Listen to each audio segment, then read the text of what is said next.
బొమ్మనే అమ్మ అనుకుంటోందా?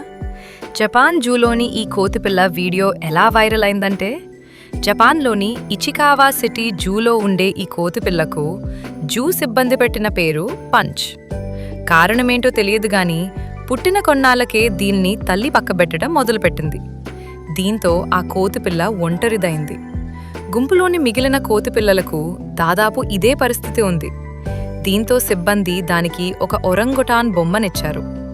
ఆ బొమ్మనే తల్లి అనుకుందో లేదంటే బొమ్మగానే ఆడుకుంటో గాని ఆ బొమ్మతో అది ఆడే ఆటలను చూపరులు ఆసక్తిగా చూస్తున్నారు.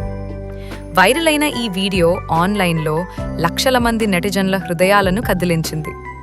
ఈ పిల్ల కోతి ఆ బొమ్మలోనే తన తల్లిని చూసుకుంటోందంటూ చాలామంది వ్యాఖ్యానించారు. తల్లి కోతులు దగ్గరికి రానివ్వకపోవడంతో ఒంటరిగా కూర్చున్న పంచ్ దగ్గరకు వెళితే పెద్ద కోతిలో అటూ ఇటూ తిప్పుకుంటూ ఆడుకుంది పంచ్. తల్లి కోతితో ఎలా వ్యవహరిస్తుందో అచ్చమలాగే బొమ్మతో ఆడుకుంది ఈలుడు. దాన్ని కసిరి దూరం పంపించాయి. ఆహారం పెట్టడానికి వచ్చిన జూ సిబ్బంది కాళ్లు పట్టుకుని ఇలా వేలాడుతూ కనిపించింది పంచ్. బొమ్మ ఇచ్చిన దగ్గర్నుంచి దానితో చక్కగా ఆడుకుంటోంది. పంచ్ ఒక్కదానికే కాకుండా మిగిలిన కోతిపిల్లలకు కూడా ఇదే పరిస్థితి ఉందని జూ సిబ్బంది చెప్పారు.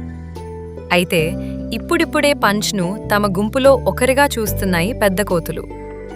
మెకాక్ కోతుల్లో సామాజిక బంధాలకు ప్రతీకగా భావించే గ్రూమింగ్, శరీరంపై ఉండే రోమాలను సరిచేయటంను ఈ కోతిపిల్లకు మిగిలిన కోతులు చేయటం కనిపించింది. అంటే క్రమంగా ఈ పిల్ల కోతి పెద్ద కోతుల్లో కలిసిపోతోందన్నమాట. ఇన్ఫర్మేషన్ వర్తి అనిపిస్తే లైక్, షేర్, సబ్స్క్రైబ్ చేయండి. Thank you.